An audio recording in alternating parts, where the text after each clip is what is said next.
Before we enter the deadliest desert in America, do me a favor. Drop a comment telling me where you're watching from and if you've ever noticed your shadow acting strange. Hit that like button if the idea of losing your shadow terrifies you. Subscribe for more real military encounters that prove some things protect us more than we realize.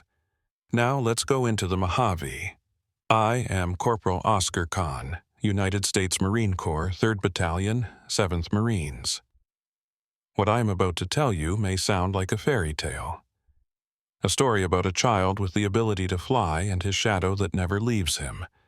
But this is no fairy tale. This is a warning. Because in the Mojave Desert, near Area 51, there are things that can take your shadow away. And when your shadow is gone, sunlight becomes your enemy. Direct exposure means instant death. And sunset means death, no matter where you are. 7 Marines learned that lesson. 7 men who went into the desert with their shadows and never came back. And the 2 of us who survived are trapped forever. We can never go outside during daylight again. We live in bunkers now, creatures of permanent darkness, because we have no shadows to protect us from the sun. This happened on June 15, 2024. Peak summer in the Mojave Desert. Temperature at noon was 118 degrees Fahrenheit. Clear blue sky. Not a cloud anywhere. Perfect weather for a training exercise. Perfect conditions for what found us. Our 9-man fire team was conducting desert warfare training in the Nevada Test and Training Range. 40 miles from Area 51. 40 miles from restricted airspace and military secrets and things the government doesn't want you to know about. We weren't supposed to be anywhere near the classified zones.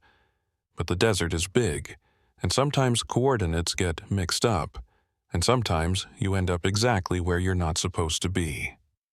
Lieutenant Marcus Webb was team leader. Staff Sergeant Rodriguez and myself. Sergeants Miller, Thompson, and Garcia. Corporals Anderson, Foster, and Hayes. 9 Marines who'd trained together for 18 months. 9 men who trusted each other with their lives. We deployed at 0600 hours, hiking into the desert with full packs, weapons, standard training equipment. The mission was simple. 12-mile navigation exercise through harsh terrain. Establish defensive positions. Practice desert survival techniques. Basic stuff. Routine training. Nothing dangerous. We had a guide. Not military, civilian contractor. Daniel Garrett, 68 years old. Former Area 51 security personnel who'd retired 15 years ago and now did consulting work for the military. He knew the desert, knew the boundaries, knew which areas were safe and which areas were wrong. Before we left base, Garrett pulled Lieutenant Webb aside. I was close enough to hear. "We need to be back before 1800 hours, Garrett said firmly. "Full daylight operation only. No exceptions. We have night vision equipment if needed," Webb replied. "Night is fine in the desert. It's the transition I'm worried about. Sunset. That's when they're strongest. That's when the shadows detach." Webb exchanged glances with Rodriguez. "When shadows detach?" Garrett's expression was grim. "There are things in the restricted zones. Experiments that went wrong. Shadow-based stealth technology that became something else. Something alive. It escaped containment in 2009. They tried to contain it, but you can't contain shadows. They spread, they hunt, and they take." "Take what?" I asked. "Your shadow. It's not metaphorical. They literally detach your shadow from your body. And when your shadow is gone," he paused. "Direct sunlight kills you instantly. Complete cellular combustion. You burn from the inside out in 3 seconds. And even if you stay in shade, sunset kills you anyway. The moment the sun drops below the horizon, every shadowless person dies. I don't know why. I don't know the mechanism, but I've seen it happen." Webb nodded slowly. We'll maintain safe distance from restricted zones. Stay in authorized training areas. Be back by 1800. But Garrett shook his head. You don't understand. The shadow entities don't respect boundaries. They roam. They hunt wherever there's sunlight and victims. I've seen them 20 miles from Area 51, 30 miles. They're spreading, slowly, and the more shadows they take, the stronger they become. If they're so dangerous, why isn't there a warning? Why are we training out here? Because, officially, they don't exist. The program was black budget, highly classified. When it went wrong, they buried it. Literally. Built concrete bunkers, sealed the containment areas, and pretended nothing happened. But the shadows still escape, still hunt, and people still die. The military just calls it training accidents or heat exposure or equipment malfunction. Anything except the truth.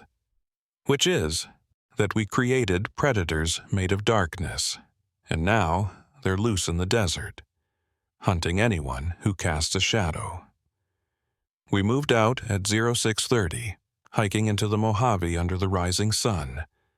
The desert at dawn is beautiful, harsh, unforgiving, but beautiful. Red rocks, Joshua trees, endless sand stretching to the horizon. The kind of landscape that makes you feel small, insignificant, vulnerable. We reached our first checkpoint at 0900 hours. Temperature was already 95 degrees. We took a water break in the shade of a rock formation, checking our route, confirming coordinates. That's when Anderson noticed it. Hey, does anyone else's shadow look weird? We all looked down. 9 Marines standing in partial shade, our shadows cast on the sand by the morning sun. They looked normal, standard shadows, nothing unusual. What do you mean, weird? Miller asked. I don't know, it just felt like it moved, like it shifted when I wasn't looking. That's called the sun changing position, genius, Thompson said, laughing. Maybe you need more water. Heat's getting to you. But Garrett wasn't laughing. He was staring at the ground, at our shadows, his face pale despite the heat. We need to move, now. Stay in groups, watch each other's shadows. If anyone's shadow does anything unusual, anything at all, report it immediately. You're serious about this shadow thing, Webb said. Deadly serious, because shadows don't lie. Your shadow is you. It's your protection from direct UV radiation, your body's natural defense against sunlight. When shadow entities take it, you lose that protection. And in the desert, with no shade, with 118-degree heat and direct sun. He didn't finish. He didn't need to. We moved out, maintaining tight formation, everyone watching everyone else's shadows. For 2 hours, nothing happened. We hiked through valleys, around rock formations, across open sand. Our shadows moved normally, following the sun's angle, behaving exactly as shadows should. At 1200 hours, peak noon, sun directly overhead, temperature 118 degrees, we entered a wide valley between 2 rock walls. The valley floor was flat, sandy, with minimal shade. We had to cross it to reach our next checkpoint. Halfway across, Foster stopped. Guys, I think something's wrong with my shadow. We all looked. Foster was standing in full sun, his shadow a small dark patch directly beneath him due to the overhead sun angle. But as we watched, his shadow began to move, not following his body, moving independently, slowly separating from his feet, sliding across the sand like oil on water. What the hell? Foster whispered, watching his own shadow detach. How is that possible? The shadow continued moving, pulling away from Foster's body, stretching like taffy until it was completely separated. Then it stood up, rose from the ground like a cutout silhouette. A perfect black outline of Foster's shape, but three-dimensional now. Real. Solid. And it started walking away.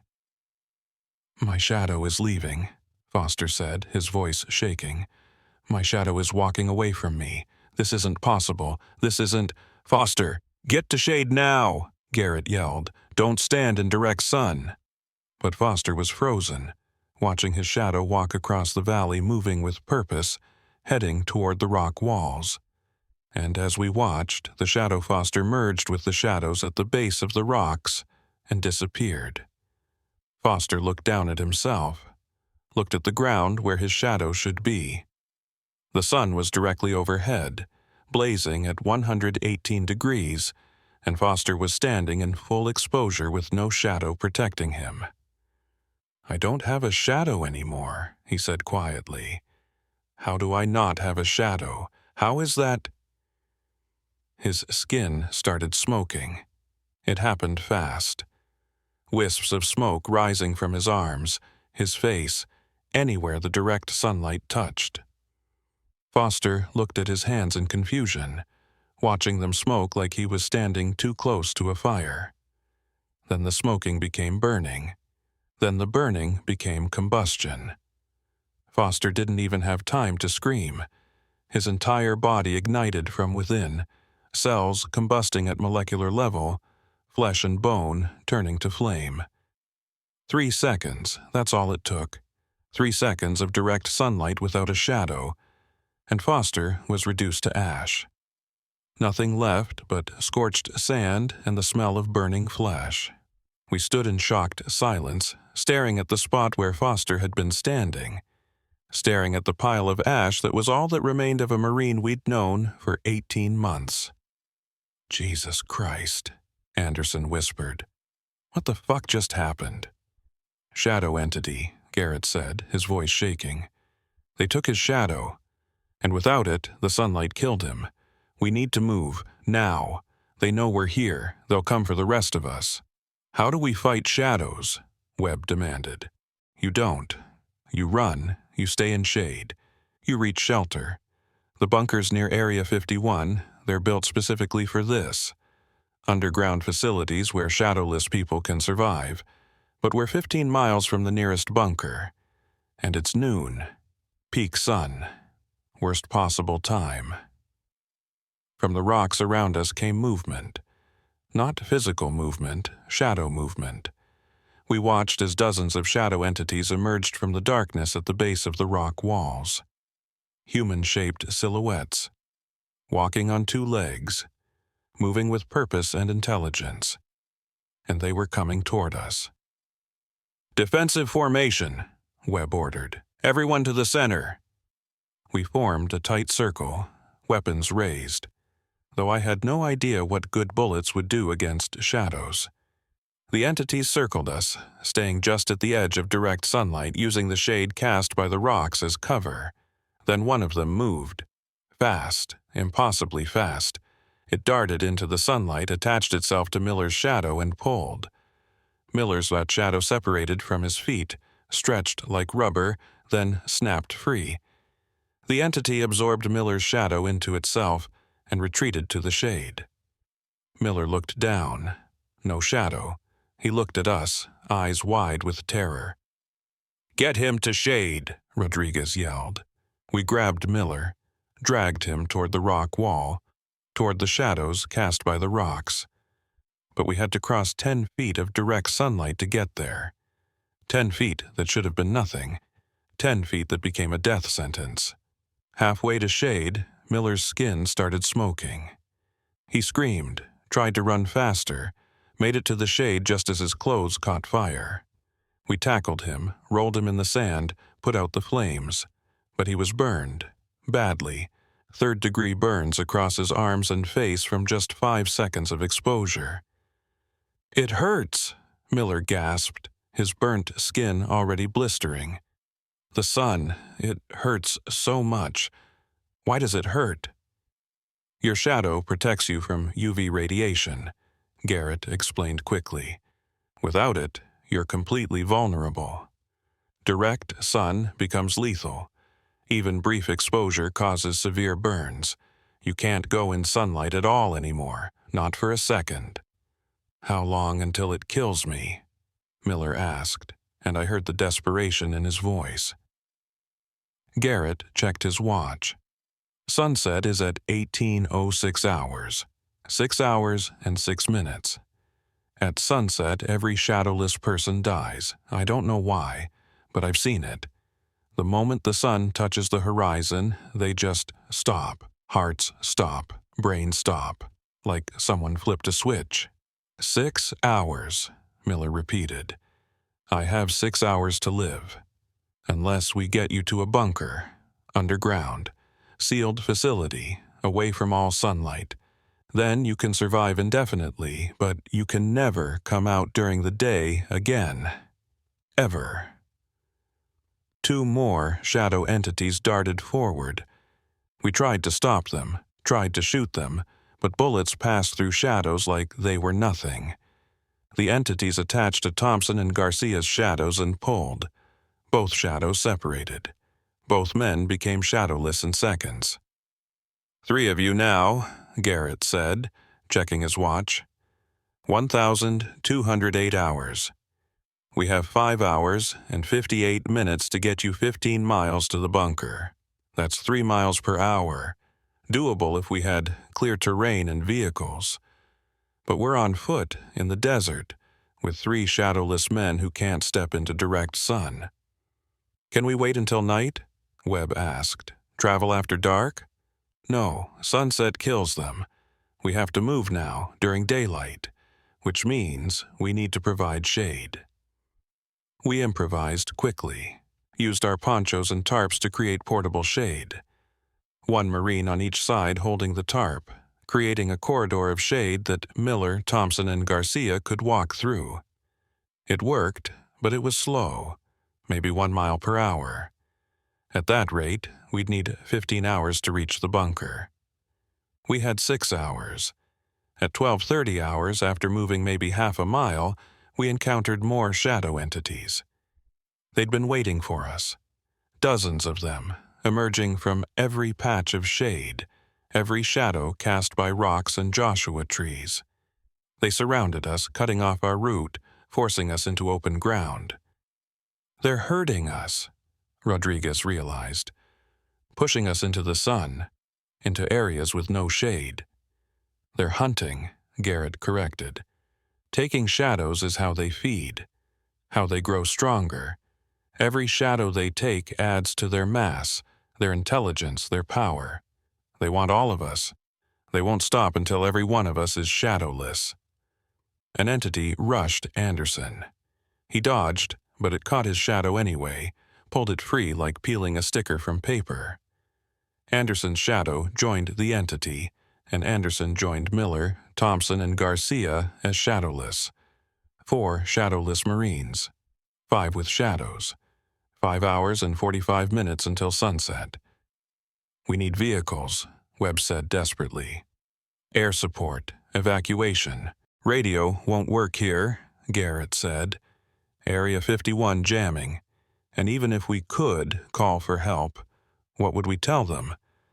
That shadow monsters are hunting us? They'd think we're hallucinating from heat exposure. Then what do we do? Garrett pointed at a rock formation maybe 2 miles away. That's the edge of the restricted zone. Beyond that is a service road. Sometimes there are vehicles. If we can reach it, we can drive to the bunker. But it's 2 miles through open desert with minimal shade. 2 miles in 5.5 hours, I calculated. That's doable. Not for them, Garrett said, pointing at Miller, Thompson, Garcia, and Anderson. They can't step into sunlight, not even for a second. Look at Miller. 5 seconds of exposure gave him 3rd-degree burns. These guys would combust before they made it 10 feet. Then we create shade, Rodriguez said. Mobile shade. Some of us walk in the sun, hold tarps over the shadowless, protect them while we move. It was the only option we had. We organized quickly.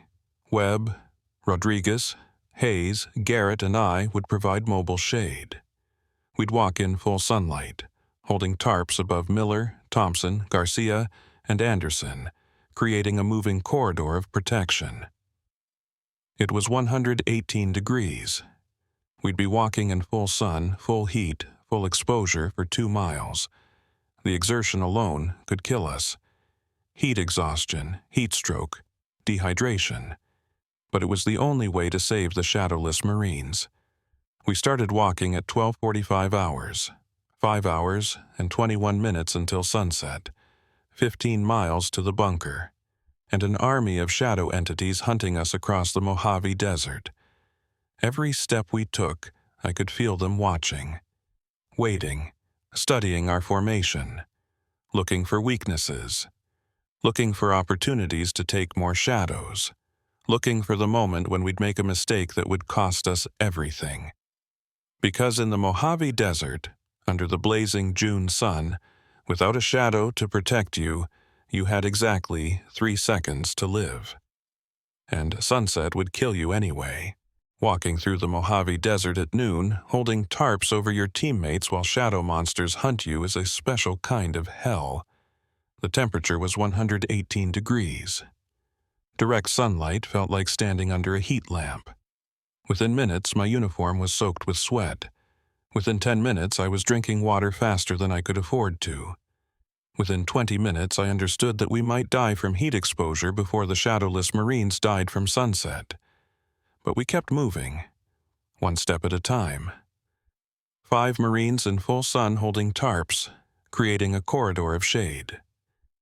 4 shadowless Marines walking beneath that shade, protected from the lethal sunlight, desperately trying to stay in the shadows we cast. The shadow entities followed us, dozens of them now, maybe hundreds. They emerged from every patch of natural shade, rocks, Joshua trees, dried creek beds. They didn't attack in direct sunlight, couldn't attack in direct sunlight. They were shadows themselves, creatures of darkness that existed only in shade, but they were patient, waiting for us to make mistakes, waiting for gaps in our shade corridor, waiting for someone to step wrong. At 13:15 hours, 3 minutes into our march, we encountered the first problem. "I need water," Thompson said from beneath the tarp shade. His voice was weak, strained. The burns from his brief sun exposure before we'd organized the shade corridor were getting worse. Blistered skin, peeling flesh, signs of severe radiation damage. "We all need water," Rodriguez said, sweat pouring down his face. "But we can't stop. Every minute we're out here is another minute closer to sunset." "I'm serious," Thompson insisted. "I'm getting dizzy, vision's blurring. I think I'm going into shock from the burns." Miller, who was also burned and shadowless, spoke up. "He's right. We're not just fighting shadows. We're fighting the injuries we already have. I can feel my body shutting down. The burns are severe. Without medical treatment, I'm not sure we'll last 6 hours, even if we avoid the sun." Garrett, walking alongside me holding his section of tarp, said quietly, "The burns are worse than normal sun exposure. When you lose your shadow, you lose your natural UV protection. The shadowless are absorbing the full spectrum of solar radiation even in shade. The tarps block direct light, but they're still getting secondary exposure. Reflected light, scattered radiation, it's killing them slowly even while we protect them." "How slowly?" I asked. "Hours, maybe less. The burns will progress into radiation sickness, then organ failure. Even if we reach the bunker, some of them might not survive. Then we move faster." But moving faster meant maintaining the shade corridor while increasing pace, and we were already struggling.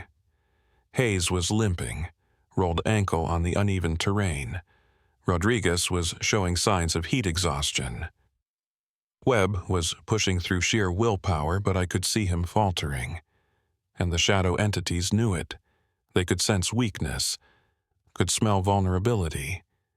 They moved closer, tightening the circle around us, waiting for someone to collapse, someone to drop their section of tarp, someone to create an opening. At 1340 hours, we reached a section of open sand with no natural shade for 300 meters. Just flat, desert, blazing sun, nowhere to hide. We had to cross it to reach the rock formations on the other side. "This is bad," Garrett said, staring across the expanse. "The entities will be everywhere in those rocks, waiting in the shade. And if anyone drops, if we lose formation for even a second in the open, the shadowless will be exposed." "We don't have a choice," Webb said. "We either cross or we turn back, and turning back means guaranteed death." We started across. 100 meters in, Hayes collapsed. Heat exhaustion finally overwhelmed him. He went down hard, losing his grip on the tarp. The section he'd been holding dropped, creating a gap in the shade corridor. Direct sunlight poured through the gap, hitting Garcia, who'd been walking beneath that section. Garcia's shoulder smoked immediately. He screamed, tried to move into the shade cast by the remaining tarps, but the formation was breaking. Everyone was shifting, trying to compensate for Hayes's collapse, and in the chaos, more gaps appeared. Miller got hit. Thompson got hit. Both screamed as sunlight burned their exposed skin. We managed to re-establish the formation within 5 seconds, but the damage was done. More burns, more injuries, more weakness. "Hayes!" Webb yelled, kneeling beside the collapsed Marine. "Stay with us. We need you." But Hayes was unconscious. Severe heat exhaustion, possibly heat stroke. His body temperature was dangerously high, his breathing shallow, his pulse weak. He needed immediate medical attention. But we were in the middle of the Mojave Desert with no support and shadow entities surrounding us. "We have to leave him," Garrett said. "Absolutely not," Webb replied. "We don't leave men behind. He's unconscious. We can't carry him and maintain the shade corridor. If we try, we'll lose formation again. More shadowless will get exposed. More will die. We have to choose, save 1 unconscious Marine or save 4 shadowless Marines who are still mobile." It was an impossible choice. The kind of choice that haunts you forever. Leave a brother behind or risk everyone trying to save him. Webb made the call. "Garcia, Anderson, you're least burned. Drag Hayes into that shade patch 50 meters ahead. Stay with him. We'll send help back once we reach the service road." "Sir, the shadow entities," Garcia started, "are focused on us, on the moving targets. If you stay still, stay quiet, stay in shade, they might not notice you. It's a risk, but it's the best option we have." Garcia and Anderson grabbed Hayes and dragged him toward a small shadow cast by a boulder. They reached it, positioned Hayes in the shade, and hunkered down. 3 Marines left behind, hoping the shadow entities would ignore them. We continued with 6 people now. Webb, Rodriguez, Garrett, and I holding the tarp, Miller and Thompson beneath it. Both shadowless. Both burned. Both dying slowly from radiation exposure. And ahead of us, 200 more meters of open sand before we reach the rocks. At 1355 hours, we encountered the second attack. Shadow entities erupted from the ground itself. Not from rocks or trees, from our own shadows. The shadows we cast while holding the tarp. The entities had figured out how to hide in our shadows, to travel with us, to wait for the perfect moment. Rodriguez's shadow detached first, pulled free by an entity that had been hiding in it for who knows how long. Rodriguez looked down, saw his shadow sliding away across the sand, and made a split-second decision. He threw his section of the tarp to me and ran toward the rocks ahead, ran as fast as he could while his skin started smoking, ran through the pain and the burning, ran to reach the shade before he combusted. He made it, barely, threw himself into the shadow of a boulder just as flames started to erupt from his clothes. He rolled in the sand, extinguishing himself, leaving him with severe burns, but alive. Alive but shadowless. 5 shadowless Marines now, 3 with shadows remaining. Webb, Garrett, and myself. We reorganized the formation. 3 people holding the tarp over 3 shadowless Marines, Miller, Thompson, and Rodriguez. Smaller formation, more compact, but also more vulnerable. If any of us dropped now, multiple shadowless would be exposed. How much farther? Webb gasped, his face red from heat and exertion. 1/2 mile to the rocks, Garrett said. Then another 1/4 mile through the rocks to the service road. Maybe 45 minutes if we don't encounter more problems. What time is it? 14:05 hours. 4 hours and 1 minute to sunset. We'd been moving for an hour and 20 minutes. We'd covered maybe 1.5 miles. We had 13.5 miles left to the bunker. At our current pace, we'd need 9 more hours, but we had 4 hours. The math didn't work, we weren't going to make it, but we kept moving anyway. Because what else could we do? Stop and wait for sunset to kill the shadowless? Give up? Marines don't quit. Even when the math says we can't win, we fight anyway. At 14:30 hours, we reached the rocks. The temperature dropped slightly in the shade, maybe 110 degrees instead of 118. It felt like heaven. We collapsed in the shadows, gasping, drinking water, trying to recover enough strength to continue. The shadow entities were everywhere. In every crack, every crevice, every dark space. Hundreds of them now. Maybe thousands. They'd been gathering, coordinating, preparing for something. They're organizing, Garrett said, watching the entities move with obvious purpose. They're not just hunting randomly anymore. They're planning. The more shadows they take, the more intelligent they become. Like a hive mind. Each shadow they absorb adds to their collective knowledge. How do we fight a hive mind of shadows? I asked. We don't. We survive. We reach the bunker. We seal ourselves inside and never come out. Rodriguez, lying in the shade nursing his burns, laughed bitterly. Never come out? What kind of life is that? Trapped underground forever? Never seeing daylight? Never going outside? A living one, Garrett replied. Which is better than being dead. There are 247 people in the Area 51 shadow bunkers right now. People who lost their shadows over the past 15 years. Scientists, soldiers, contractors, civilians who got too close to the restricted zones. They live underground, have their own society down there. It's not great, but it's life. 247 shadowless people? Webb repeated. And the government just keeps this quiet?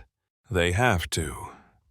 What would happen if the public knew there were shadow-stealing entities spreading through the Nevada desert?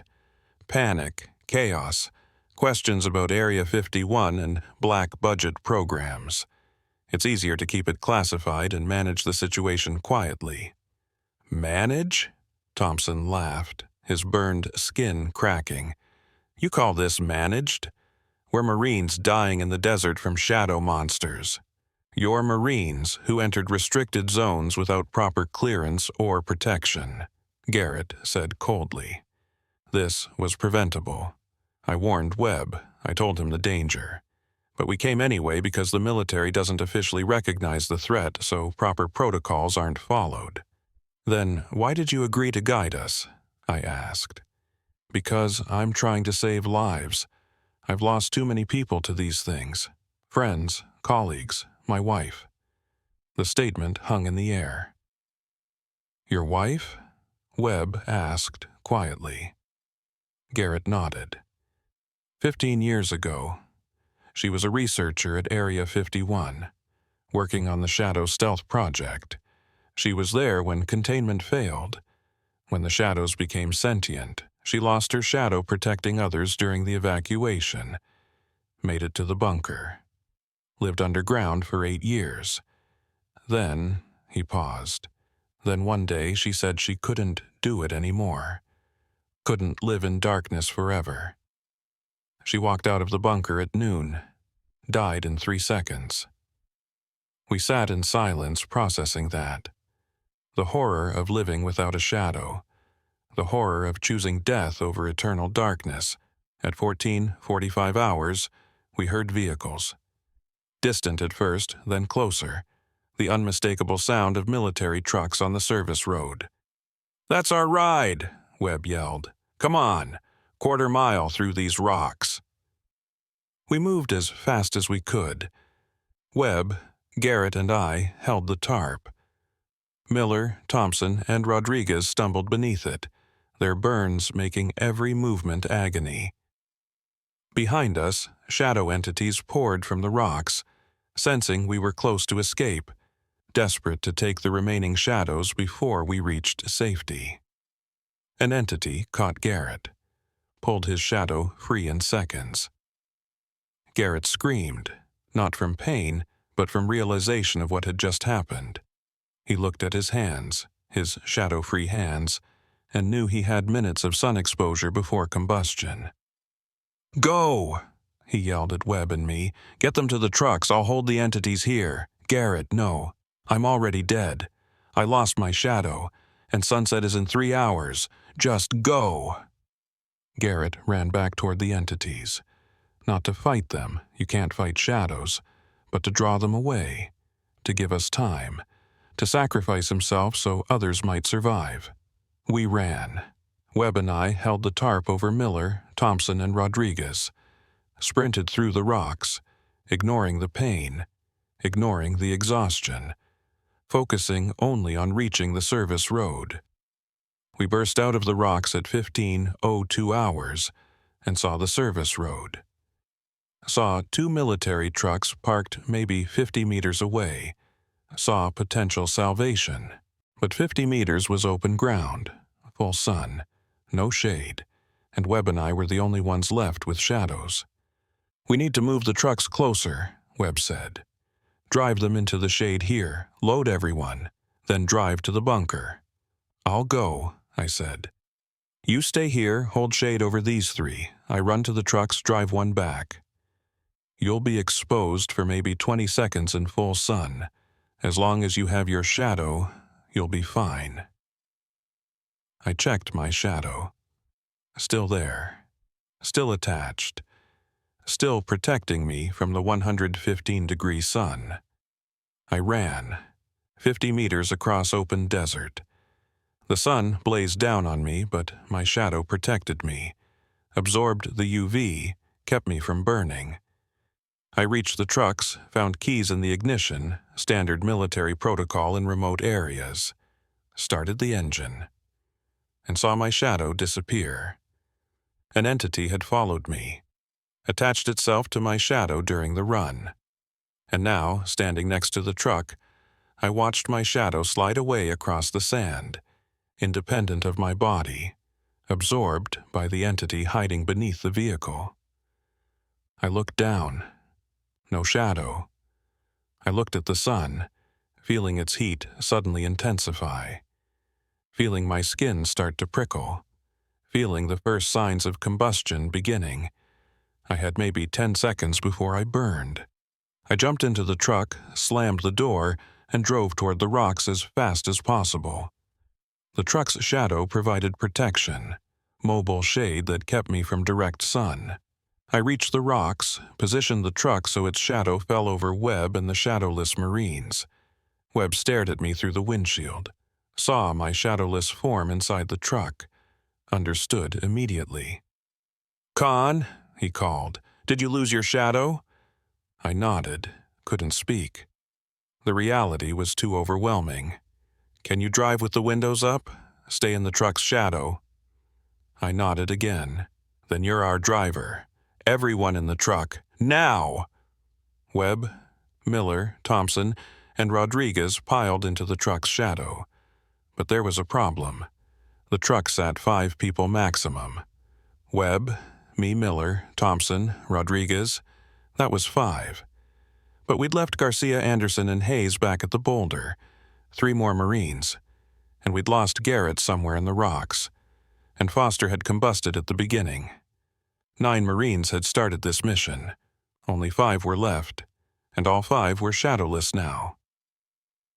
At 15:15 hours, 2 hours and 51 minutes before sunset, I started driving toward Area 51, toward the bunker, toward whatever underground existence awaited us. Behind us, shadow entities poured onto the service road. Hundreds of them. Thousands. An army of darkness spreading across the Mojave Desert, hunting anyone who still had a shadow to steal. Driving through the Mojave Desert at 60 miles per hour in a military truck, while shadowless is its own kind of terror. I couldn't see the sun directly through the windshield without risking exposure, so I drove using the side mirrors, navigating by landmarks, praying I didn't crash because stepping out of the truck meant instant death. 5 shadowless Marines in one vehicle. Webb, Miller, Thompson, Rodriguez, and myself. All of us trapped in the truck's shadow. All of us with less than 3 hours until sunset would kill us. All of us knowing we'd left 3 men behind in the desert. "We have to go back for them," Webb said for the 4th time. "Garcia, Anderson, Hayes. We can't just leave them." "We'll send a rescue team from the bunker," I said, keeping my eyes on the road. People with shadows. People who can operate in daylight. They'll be dead before any rescue team arrives. Hayes was unconscious. Garcia and Anderson are shadowless with limited shade. They're sitting targets for the entities. "And if we go back, we all die," Rodriguez yelled from the back seat. His burns were getting worse, blistering flesh weeping clear fluid, signs of severe radiation damage. "We barely made it out. Going back is suicide." "We're Marines," Webb said quietly. "We don't abandon our people. Ever." Miller, who'd been silent for most of the drive, spoke up. "Sir, I respect the principle. But look at us.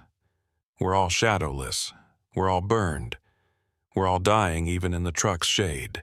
The only reason we're still alive is because we're in a vehicle that provides mobile protection. If we stop, if we try to extract anyone, we expose ourselves, and we die. All of us, including Garcia, Anderson, and Hayes." "He's right," I added.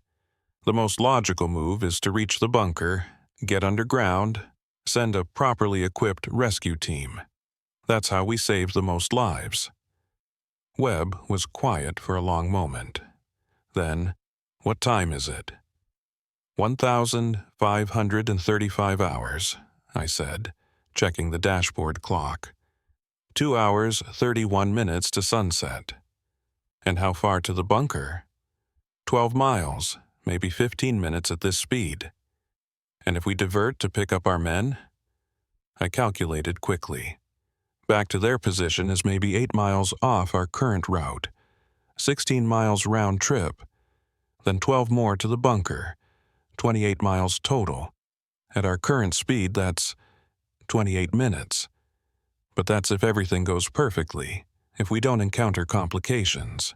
We have 2.5 hours, 28 minutes leaves us 2 hours of buffer time. "Sir, there's no buffer time," Rodriguez argued. "We're barely functioning. The truck could break down, the road could be blocked, the entities could attack. Any delay could be fatal." "Then we move fast, and we don't encounter delays," Webb said with finality. "Khan, turn us around. We're going back for our men." I wanted to argue, wanted to refuse. Every tactical bone in my body said this was suicide, but Webb was right about one thing. Marines don't leave men behind. So I turned the truck around and headed back toward the rock formation where we'd left Garcia, Anderson, and Hayes. At 15:45 hours, we reached the location. The boulder where they'd taken shelter. The small patch of shade where they were supposed to wait for rescue. It was empty. No Marines, no bodies, no signs of struggle. Just empty sand and the abandoned tarp we'd given them for additional shade protection. "Where are they?" Webb demanded, jumping out of the truck into its shadow, scanning the area. "Garcia, Anderson, Hayes, sound off." No response. Just the desert wind and the oppressive silence that comes with 110-degree heat. Then I saw it. Drag marks in the sand, leading away from the boulder, leading toward a small canyon maybe 200 meters away. "They moved," I said, "or were moved. Something dragged them toward that canyon." "Shadow entities?" Miller asked. "Entities don't drag. They take shadows. This was physical movement. Someone or something pulled them. Then we follow," Webb decided. "Carefully. Stay in the truck's shadow." We followed the drag marks, slowly, the truck moving at walking pace to keep everyone in its shadow. The marks led into the canyon, a narrow passage between rock walls, shadows deep and plentiful. Perfect hunting ground for shadow entities. "This is a trap," Rodriguez said. "They lured us here. They want us to follow." "They're right," a voice called from the canyon. Garcia's voice. "It's a trap. Turn around. Leave us." "Garcia!" Webb yelled. "Where are you?" "In the canyon, deep in. We found shade, found shelter. But the entities are everywhere, hundreds of them. They let us get here, let us think we were safe. Then they surrounded us. We're coming to get you." "You can't. The canyon is full of shadow entities. They'll take your shadows the moment you enter. That's what they want. They're using us as bait." "How's Hayes?" I called. A pause, then, "Hayes is dead. Heat stroke killed him an hour ago. Anderson and I, we're shadowless now. They took ours while we were trying to help Hayes. We're trapped in shade, but sunset will kill us anyway. There's no saving us. Save yourselves. Get to the bunker." "Negative," Webb yelled. "We're coming in. Stay where you are." Webb turned to us. "We go in on foot, use the tarps, create shade corridors, extract Garcia and Anderson." "Sir," I said carefully, "that didn't work before. We barely made it to the trucks. Going into an entity-filled canyon is guaranteed failure." "Then we drive in. Use the truck's shadow. Drive right up to them. The canyon is too narrow. The truck won't fit." Webb looked at the canyon entrance. He was right, maybe 4 feet wide at the opening, probably narrower inside.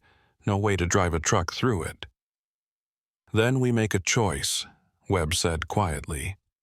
"We either leave them or we go in without vehicle protection, and if we go in, we're probably all going to die." "We're going to die anyway," Thompson said, his voice hollow. He was the most burned, his skin blackened and cracking, his breathing labored. "Sunset kills us in 2 hours. Even if we reach the bunker, I'm not sure I'll survive. The radiation exposure. I can feel my organs shutting down. I'd rather die trying to save someone than die cowering in a bunker." Miller nodded. "I'm with Thompson. We go in. We extract them, or we die trying." Rodriguez was silent for a long moment. Then, "If we're doing this, we do it smart. We use the truck to create shade at the canyon entrance. Then we run in fast, grab Garcia and Anderson, run out. 30 seconds maximum exposure. We can survive 30 seconds. "You saw what happened to Miller and me," Thompson said. 5 seconds of exposure gave us third-degree burns. 30 seconds will kill us. Then we make it 20 seconds, Rodriguez replied. 10 seconds in, 10 seconds out. Move faster than we've ever moved. It was suicide. We all knew it. But what were our options? Leave 2 Marines to die alone in a canyon, or try to save them and probably all die together? Webb made the call. "We try. Khan, position the truck to cast maximum shade into the canyon entrance. Everyone else, prepare to run." I positioned the truck. Its shadow fell across the canyon entrance, providing maybe 10 feet of shaded corridor into the opening. Beyond that, nothing but shadows and entities. At 16:02 hours, 2 hours and 4 minutes to sunset, Webb, Miller, Thompson, and Rodriguez prepared to run into the canyon. I stayed with the truck, engine running, ready to drive to them if they made it back. "On my mark," Webb said. 3, 2, 1, go. They ran. 4 shadowless Marines sprinting into a canyon full of shadow entities. I watched them disappear into the darkness, heard their footsteps echoing off rock walls, heard Garcia and Anderson yelling directions. Then I heard screaming, not fear screaming, pain screaming, the kind of screaming that comes when your flesh is burning, when UV radiation is cooking you from the inside out. Thompson came stumbling out of the canyon 20 seconds later. His entire body was on fire, literal flames consuming his uniform and skin. He'd been exposed to too much reflected sunlight inside the canyon, his shadowless body unable to handle even indirect exposure. Thompson collapsed in the truck's shadow, rolling to extinguish the flames. But the damage was done. A third of his body was charred. He looked at me with eyes that knew death was coming. "Get the others," he gasped. "Still inside." Then he died. Respiratory failure from smoke inhalation and thermal trauma. Thompson was gone. I jumped out of the truck, staying in its shadow, and yelled into the canyon, "Webb! Miller! Rodriguez! Fall back, now!" Miller came out next, carrying Garcia. Both were burned but mobile. Miller shoved Garcia into the truck's shadow and collapsed beside him. Then Rodriguez, carrying Anderson, also burned, also barely mobile. He made it to shade and fell. But Webb didn't come out. "Where's Webb?" I yelled at Rodriguez. "Still inside," Rodriguez gasped. "The entities, they surrounded him, dozens of them. He told us to go. To get Garcia and Anderson out. He's holding them, giving us time." "Time for what?" "To drive away. He knows he can't make it. Too far inside, too many entities. He's sacrificing himself, buying us time to escape." From inside the canyon came Webb's voice, strong, clear, full of command authority even in his final moments. "Khan, that's an order. You will take these Marines and you will drive to that bunker and you will make sure they survive. You will not wait for me. You will not come back for me. You will go now." I wanted to refuse, wanted to run in there and drag him out. But I knew with absolute certainty that Webb was already dead. The entities had him, had his position, had the advantage. And we had 2 hours until sunset. "Everyone in the truck!" I yelled. "Now!" Miller, Garcia, Anderson, and Rodriguez climbed into the truck. 4 shadowless Marines. Thompson was dead at the canyon entrance. Webb was dead or dying inside the canyon. Hayes had died from heat stroke. Foster had combusted on the first day. Garrett had lost his shadow and sacrificed himself at the rocks. 9 Marines had started this mission. 4 were still alive. 5 if Webb somehow survived. But I knew he wouldn't. I started driving, away from the canyon, away from Webb's last stand, toward Area 51, toward the bunker, toward whatever underground existence awaited us. At 16:25 hours, 1 hour and 41 minutes to sunset, Miller spoke from the back seat. "We're not going to make it, are we? Even if we reach the bunker. Look at us, we're burned. We're dying from radiation exposure. Garcia's unconscious. Anderson's breathing is labored. Rodriguez and I are barely holding on, and you're driving with severe thermal trauma. We're dead men, Khan. We just haven't stopped moving yet." "Then we keep moving until we can't anymore," I said. "We keep fighting. We keep surviving.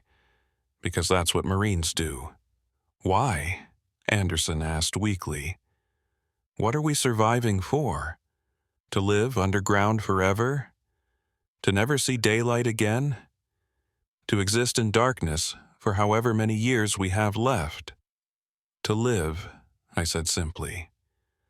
Life in darkness beats death in the sun. Does it? Anderson asked.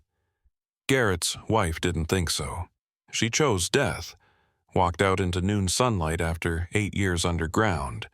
Maybe she had the right idea. She gave up, I said harshly. We don't give up, ever. But even as I said it, I wondered if he was right. What kind of life were we facing? Never going outside?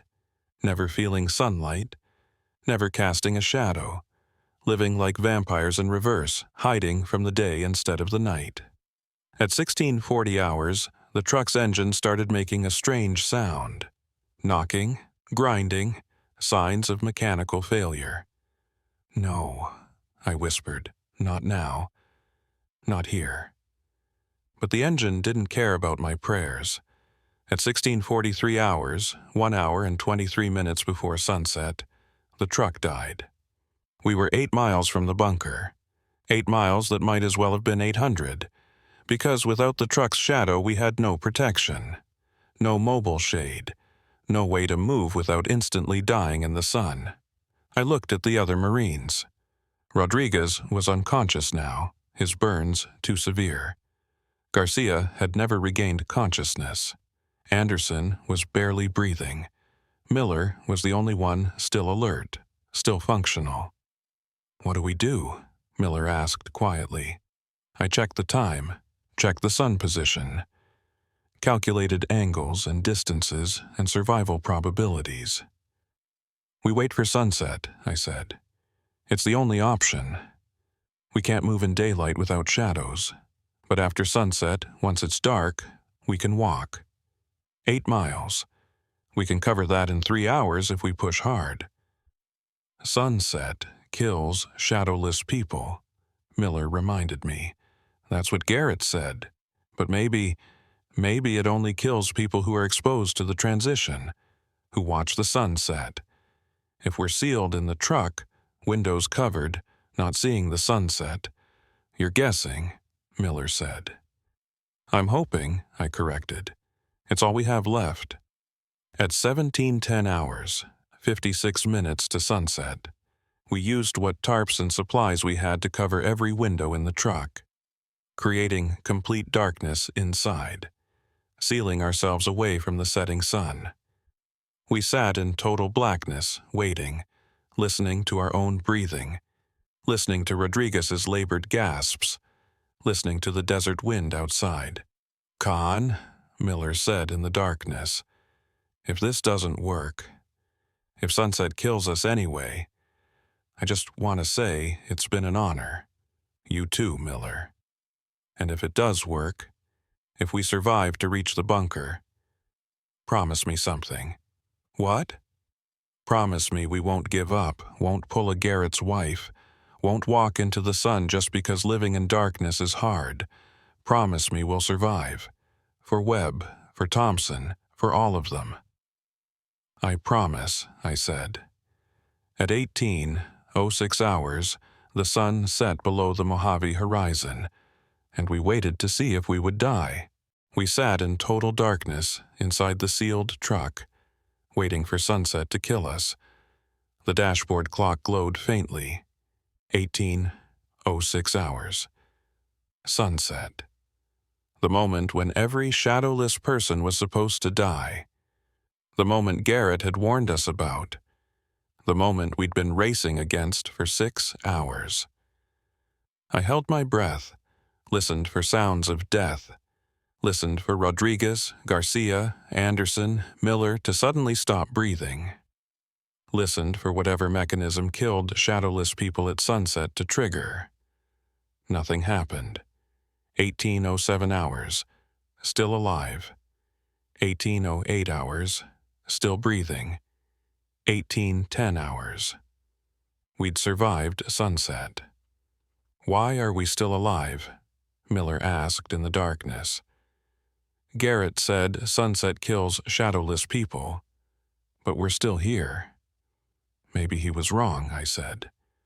Or maybe it only kills people who are exposed to the sunset itself, who watch the sun drop. We're sealed in here, in total darkness. Maybe that protected us. Or maybe we're already dead and don't know it yet. It was a disturbing thought, but I could feel my heartbeat, could feel pain from my burns, could feel the heat still radiating from the truck's interior. I was alive, we were alive. But for how long? "Con," Miller said. "Garcia's not breathing." I felt through the darkness, found Garcia's wrist. No pulse. His skin was cold despite the desert heat. He'd died sometime during our wait. Maybe from his burns. Maybe from sunset after all. Maybe his injuries were just too severe to survive. "Rodriguez!" I called. A weak groan. Still alive, barely. "Anderson?" No response. I felt for his pulse, found it. Weak, thready, but present. 4 of us had been in the truck when the engine died. Now 3 were alive. Miller, Rodriguez, barely, Anderson, unconscious, and myself. Garcia was dead. "We need to move," I said. "It's dark now. We can walk without shade, 8 miles to the bunker. If we push hard, we can make it in 3 hours." "Rodriguez can't walk," Miller said. "Anderson's unconscious. You want to carry them 8 miles through the desert at night?" "If we have to." "We'll never make it. Con, be realistic. We're barely functional ourselves. Carrying 2 near-dead men 8 miles will collapse before we make it halfway." "Then what do you suggest?" "We can't stay here. We have no food, limited water, no medical supplies. Garcia's body will attract scavengers. We need to reach the bunker." Miller was quiet for a long moment. Then, "We leave them, Rodriguez and Anderson. We give them water, make them comfortable, and we walk to the bunker. Send back a rescue team." That's what we said about Garcia, Anderson, and Hayes, and we went back for them, and look what happened. And if we hadn't, Webb might still be alive. Thompson might still be alive. We lost people trying to save people. Sometimes the math says you cut your losses. I hated that he was right. Hated that military logic dictated abandoning the weakest to save the strongest. Hated that we'd become the kind of people who left brothers behind. But what choice did we have? "Rodriguez?" I said loudly. "Can you hear me?" A weak affirmative grunt. "We're going for help. Leaving you water and supplies. A rescue team will come back for you. Can you hold on until then?" "Just go," Rodriguez gasped. "Don't die trying to save me." "Anderson's unconscious," Miller said. "We can't even ask him." "Then we make the call for him," I said. "We leave them both. We walk to the bunker. We send help immediately." At 1830 hours, with full darkness fallen over the Mojave, Miller and I climbed out of the dead truck. For the first time in hours, we stood in open air without needing shade, without needing protection. Because there was no sun, no threat, just cool desert night and stars overhead, it felt like freedom, like being released from prison. For 6 hours, we'd lived in terror of sunlight. Now, in darkness, we could move freely. "This is what it'll be like forever," Miller said, looking at the stars. "Night person, nocturnal, never seeing daylight again. Better than being dead." "Is it?" We started walking. Left Rodriguez and Anderson in the truck with all our remaining water and supplies. Left Garcia's body wrapped in a tarp. Left another piece of ourselves in the Mojave Desert. The temperature dropped quickly after sunset. From 115 degrees to maybe 85, almost pleasant. The desert at night is beautiful. Cold, clear, silent except for wind and the occasional coyote. Under different circumstances, it would have been peaceful. But we were two burned, exhausted, traumatized Marines hiking 8 miles through hostile territory while shadow entities hunted somewhere in the darkness. "Can they operate at night?" Miller asked, scanning the shadows cast by rock formations in the moonlight. "I don't know." Garrett didn't say. "But if they're shadow creatures, they need shadows to exist in. And night is full of shadows. They could be anywhere." We walked faster. At 2015 hours, 2 hours and 15 minutes after sunset, we saw lights ahead. Artificial lights, a facility. The bunker. "We made it," Miller gasped. "We actually made it." But as we approached, the facility looked wrong. Too big, too exposed, too many buildings above ground. "That's not a bunker," I said. "That's a full installation. Why would they have above-ground structures if shadowless people can't go outside?" We reached the perimeter fence. Guard towers, security lights, military vehicles, and a sign, "Restricted area, authorized personnel only, use of deadly force authorized." A guard approached from inside the fence. He was carrying a weapon but didn't point it at us, just studied us curiously. "You're shadowless," he said. Not a question, a statement. "How can you tell?" Miller asked. "Your skin. Even in this light, I can see the radiation burns. The pattern is distinctive. Shadowless always have that pattern. Where are the others? I count 9 heat signatures in our monitoring system entering the desert this morning. I count 2 of you here." "Dead," I said flatly. 7 dead. 2 may be alive back in a disabled truck 8 miles that way. We need an immediate rescue team." The guard spoke into his radio. Rapid coordination. Then back to us.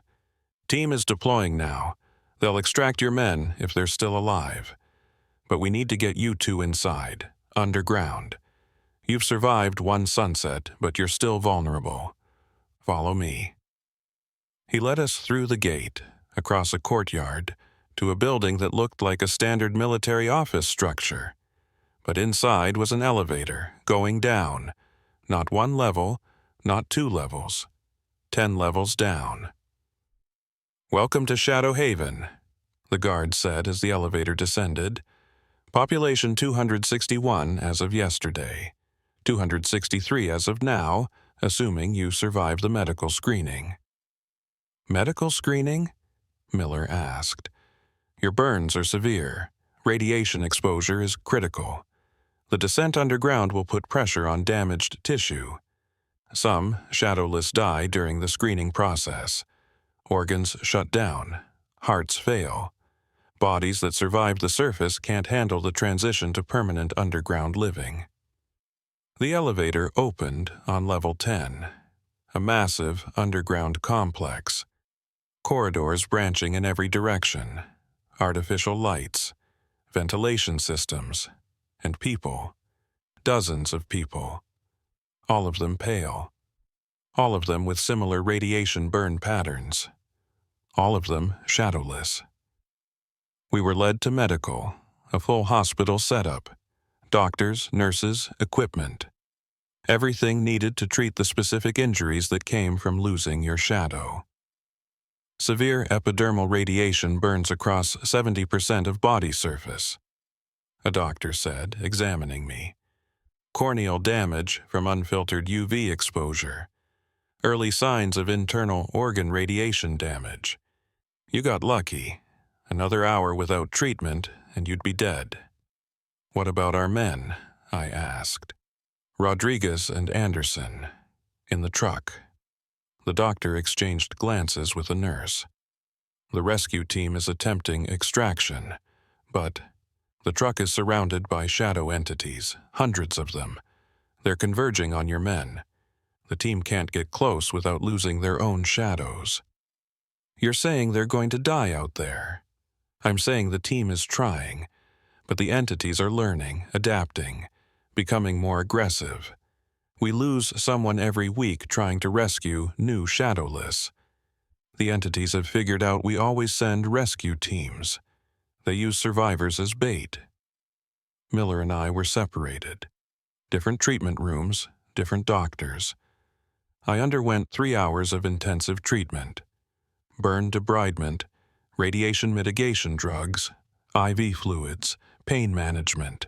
The whole time I kept thinking about Rodriguez and Anderson, about whether they were still alive, about whether the rescue team made it in time.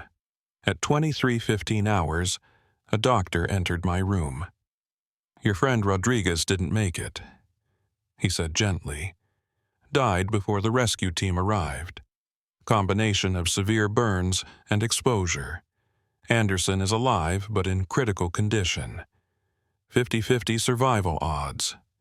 We're doing everything we can." "And Miller?" "Stable, like you. You both were mobile, functional, able to reach us on your own.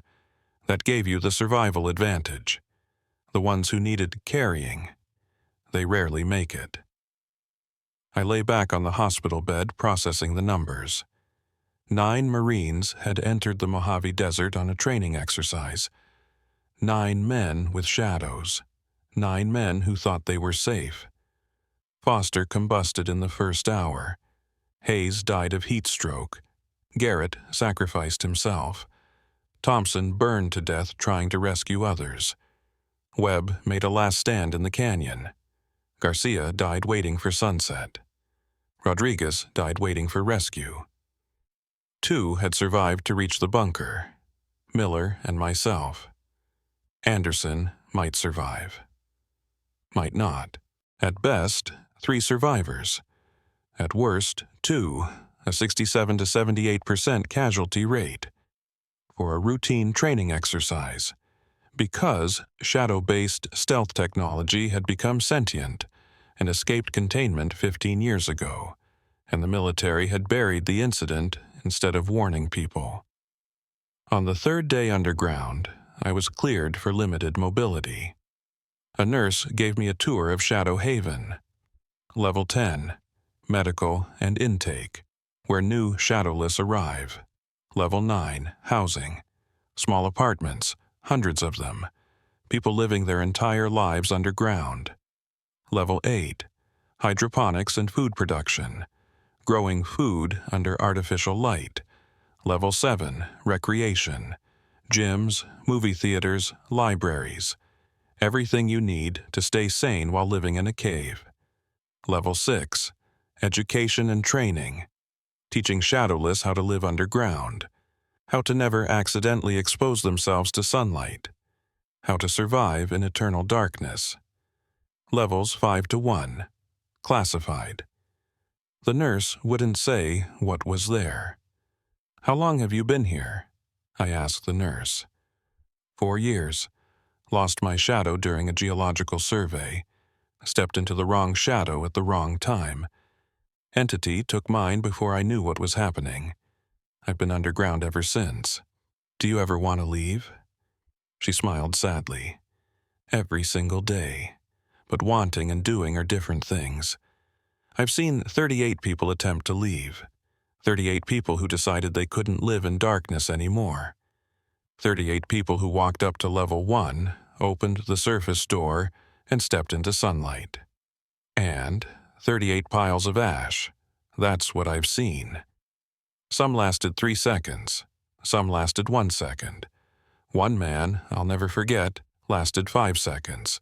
Stood there burning, screaming, refusing to go back inside, like he'd rather die in agony than return to darkness. Do you understand that choice? She thought about it. Some days, yes. Other days, I'm grateful to be alive.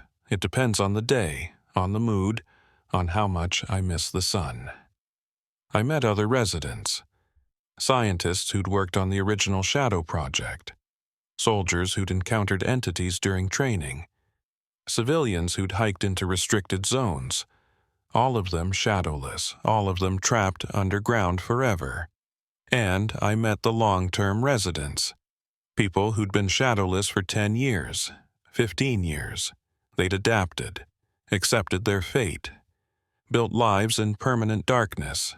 But I also saw the ones who hadn't adapted, The ones in the psychiatric ward. The ones who stared at walls and mumbled about sunlight. The ones who had to be restrained to prevent them from running for the surface. On the 5th day, Miller and I were given our orientation briefing. "You're shadowless," the briefer explained. "That's permanent. There's no cure, no treatment, no way to regrow a shadow. You will never cast a shadow again. You will never be able to tolerate direct sunlight again. Exposure means instant death. Sunrise means death. Midday sun means death. Even cloudy days with UV penetration mean death. You are creatures of darkness now, permanently." "What about artificial UV?" Miller asked. "Tanning beds? Can we build resistance?" "Attempted multiple times. All subjects died within seconds. Your body's natural UV protection is gone. It can't be rebuilt. You either live underground or you die in the sun. Those are your only options." "What about going outside at night?" I asked.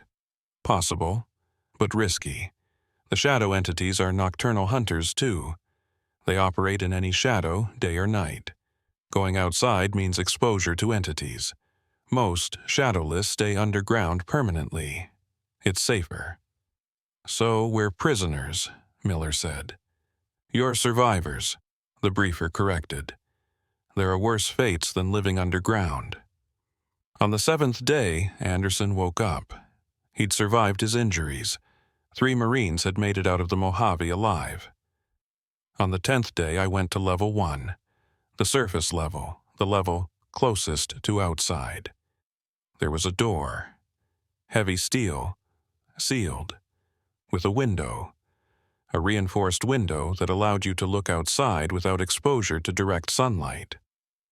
I looked through that window, saw the Mojave Desert, saw sunlight, saw blue sky, saw shadow entities moving across the sand, dozens of them, maybe hundreds, all circling the bunker, all waiting for shadowless people to make mistakes, to forget their vulnerability, to step outside during daylight, to provide new shadows to steal.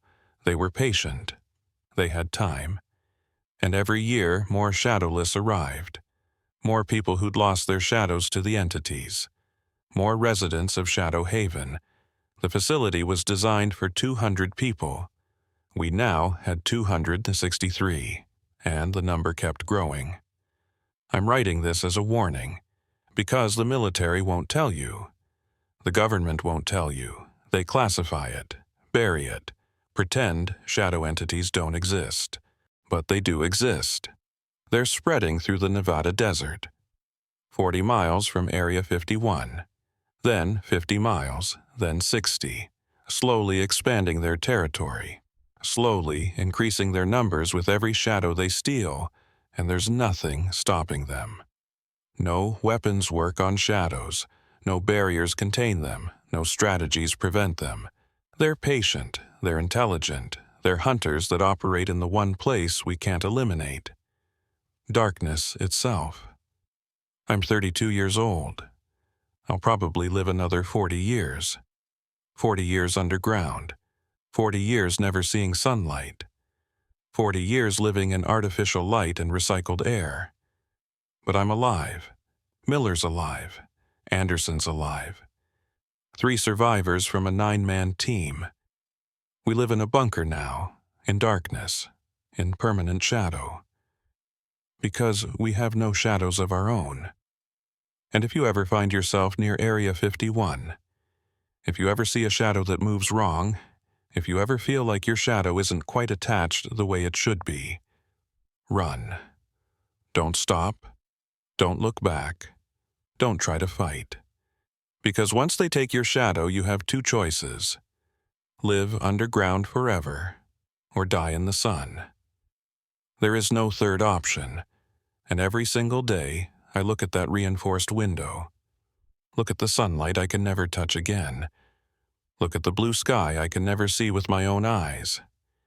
And every single day I understand why 38 people chose the sun, even if it meant burning to death in 3 seconds.